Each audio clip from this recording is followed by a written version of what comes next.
Assalamualaikum warahmatullahi wabarakatuh. Selamat datang kembali di Ismut Fitomedica Channel. Apa kabar semuanya? Semoga Anda dalam keadaan sehat walafiat. Teman-teman, hari ini saya ingin menyampaikan informasi produk dari Ismut Fitomedica. Nama produknya adalah Spondylos. Ya, Spondylos ini diindikasikan untuk obat penyakit pembuluh darah dan jantung koroner. Dan mudah-mudahan ini bermanfaat, berkenan di hati Anda. Ayo kita simak lebih lanjut.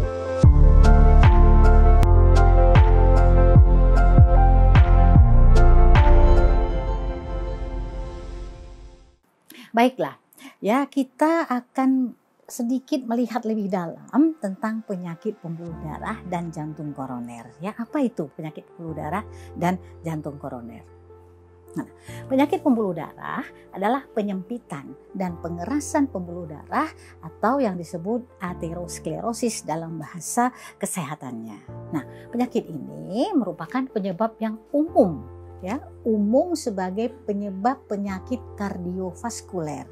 Nah, kardiovaskuler itu mempunyai ruang atau zona yang sedikit lebar, antara lain berupa serangan jantung, lalu stroke, dan penyakit pembuluh darah perifer. Penyebab dari kondisi ini adalah terjadinya kerusakan pada lapisan dalam pembuluh darah. Jadi penting ya kita menjaga agar pembuluh darah kita selalu dalam kondisi yang sehat. Mari kita lihat lebih dalam apa yang kita maknai, apa yang kita pahami tentang aterosklerosis. Nah, penyakit ini sebenarnya adalah merupakan respon terhadap peradangan yang terjadi pada pembuluh darah kita, baik itu arteri yang besar maupun yang sedang, dan dia bersifat progresif. Nah, penting sekali kita memahami kondisi ini di mana ada tandanya. Antara lain tuh terjadi penumpukan atau deposit massa kolagen, lemak, kolesterol, dan produk buangan sel lainnya serta kalsium. Juga terjadi proliferasi miosit yang menimbulkan penebalan dan pengerasan dinding arteri. Kalau sudah dinding arteri itu menebal dan mengeras, kondisinya menjadi kaku dan rapuh. Nah, tentu keadaan ini tidak baik bagi kesehatan kita. Peredaran darah kita akan sangat terganggu karenanya. Baik, mari kita lihat lebih lanjut apa itu penyakit jantung koroner. Nah, kita mempunyai informasi yang cukup penting berdasarkan hasil riset kesehatan dasar tahun 2013. Apa itu penyakit jantung koroner? Adalah gangguan fungsi jantung karena otot jantung kita kekurangan darah. Mengapa bisa kekurangan darah? Karenanya ada penyumbatan pembuluh darah koroner. Nah, jadi kita paham ya mengapa tadi penyakit pembuluh darah sangat penting untuk kita waspadai.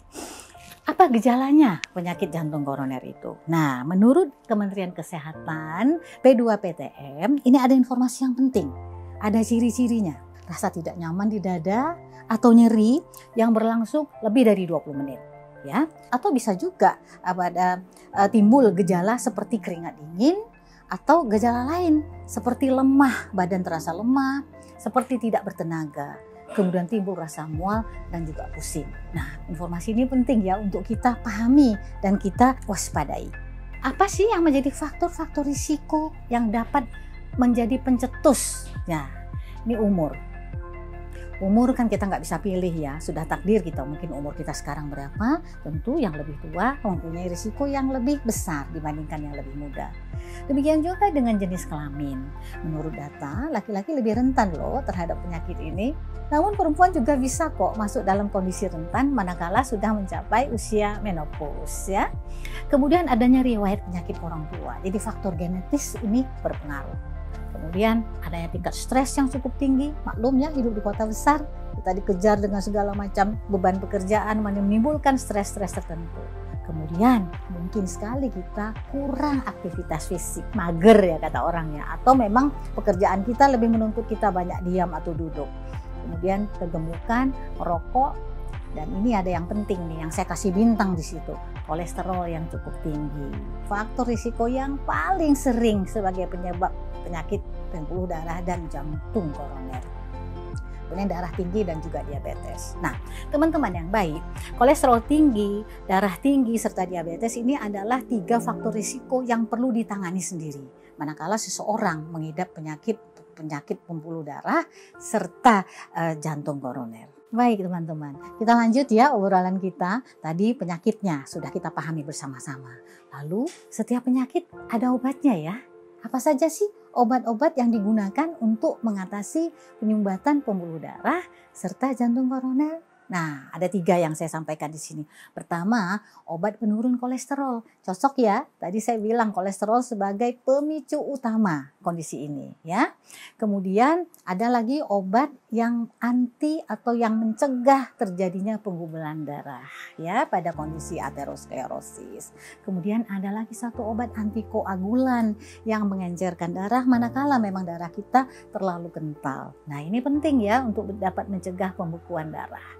Nah, jadi tadi saya sudah sampaikan di antara faktor-faktor risiko tadi ada faktor risiko yang lain yang perlu dikontrol tersendiri seperti diabetes atau kencing manis, kemudian darah tinggi dan kolesterol yang tinggi. Nah, jadi pengobatan lainnya di samping obat yang 3 saya sebutkan di atas tadi perlu nih dikontrol.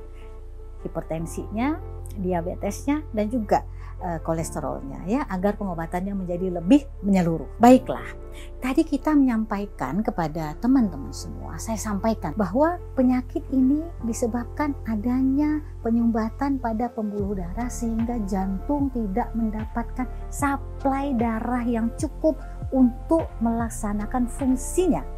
Oleh karena itu, kunci keberhasilan pada pengobatannya adalah bagaimana kita menghilangkan penyumbatan itu.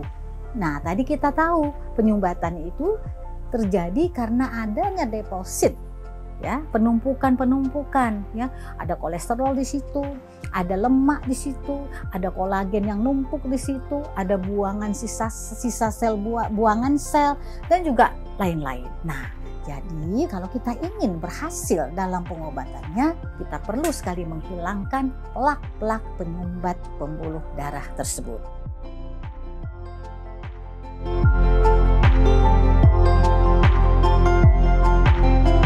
Teman-teman yang baik, tadi obat yang saya sampaikan untuk mengatasi penyakit pembuluh darah dan jantung koroner merupakan obat kimia yang dibuat secara sintetis di industri farmasi. Nah, namun kita punya juga pilihan yang lain manakala kita ingin melirik obat-obat yang bersumber dari bahan alam. Misalnya adalah satu tanaman yang namanya ciplukan. Ciplukan ini banyak loh rahasianya, mengandung bermacam-macam senyawa bioaktif yang dapat digunakan. Nah, senyawa bioaktifnya yang dapat digunakan untuk indikasi penyakit yang kita bahas hari ini adalah ini kelompok senyawa polifenol, karotenoid, hisalin, asam malat, alkaloid, tanin, kriptosantin, dan juga vitamin C. Semua itu mungkin bahasa kimia yang tak terlalu akrab di telinga teman-teman, tapi yang penting kita tahu aktivitasnya. Aktivitasnya sebagai apa? Antioksidan ya, antiinflamasi, analgesik, dan juga sebagai sumber gizi yang rendah kalori. Jadi cocok ya untuk penyakit ini. Nah, kemudian ada hasil penelitian yang ingin saya sampaikan. Mengapa tanaman ini yang saya pilih? Ada penelitian yang bagus sekali pada tahun 2012 yang dilakukan oleh peneliti Indonesia yang bernama Andriawan. Beliau mendapatkan hasil bahwa tanaman ciplukan mempunyai senyawa bioaktif yang mampu menangkap dan menghambat aktivitas radikal bebas. Artinya dia berfungsi sebagai antioksidan ya. Pertanyaan kita, antioksidan itu dimanfaatkan sebagai apa dalam pengobatan ini? Nah, dia dapat dimanfaatkan untuk satu, memperbaiki lumen pembuluh darah kita. Kemudian mengencerkan darah, menghilangkan plak yang sudah terjadi atau mencegah pembentukan plak yang belum terjadi. Berarti cocok ya dengan kondisi pembuluh darah yang saya sampaikan tadi pada slide-slide berikutnya. Baik, bagaimana caranya ciplukan ini dapat dimanfaatkan di dalam industri farmasi atau industri obat bahan alam? Nah, tentu kita tidak memakan pohonnya atau daunnya atau bunganya atau buahnya, tetapi ekstraknya. Nah, untuk mendapatkan ekstrak dari tanaman ini sehingga kita mampu menarik atau menyari zat-zat senyawa bioaktif itu, kita perlu sekali menerapkan teknologi yang tepat. Nah, dalam hal ini Ismut Vitomedica menerapkan teknologi nano. Dihasilkan ekstrak yang sangat halus dan larut di dalam air sehingga lebih manjur, lebih cepat bekerja untuk mengatasi keluhan-keluhan kesehatan yang kita alami. Nah, sediaan atau bentuk sediaan farmasi yang diproduksi oleh Ismut adalah berupa kapsul. Mengapa kita memilih bentuk kapsul?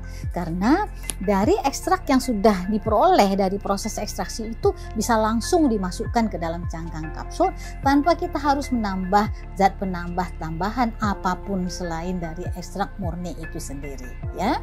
Inilah keistimewaan dari produk ini. Saya mempunyai saran untuk teman-teman semuanya. Manakala teman-teman mempunyai keluhan tentang pembuluh darah dan juga jantung koroner, mari konsumsi produk yang mengandung ciplukan. Ya, tetapi nggak usah repot-repot bikin sendiri ya ekstraknya, karena sudah ada loh produk jadi yang dibuat oleh Ismut Vitomedica. Produk ini sudah didaftarkan di Badan POM. Mengapa saya menyarankan begini? Karena kalau produk sudah didaftarkan di Badan POM berarti keamanan, khasiat dan mutu sudah dievaluasi.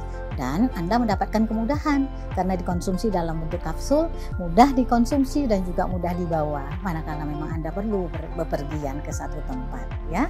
Teman-teman yang baik, produk apa yang dihasilkan oleh Ismut Vitomedica? Sesuai dengan judulnya, namanya Spondylos, ya. Sudah terdaftar di Badan POM, berbentuk kapsul dengan bobot 500 mg.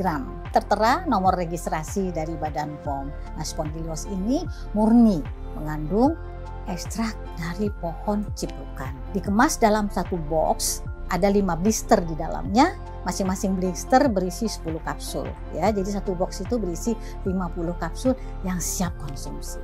Saya menyarankan Anda semua untuk memanfaatkan untuk mengatasi keluhan penyakit pembuluh darah Anda dan juga jantung koroner atau hipertensi Anda. Mudah-mudahan informasi yang saya sampaikan ini berkenan di hati, bermanfaat. Saya juga mohon maaf ya manakala ada kata-kata dan bahasa tubuh yang kurang berkenan di hati.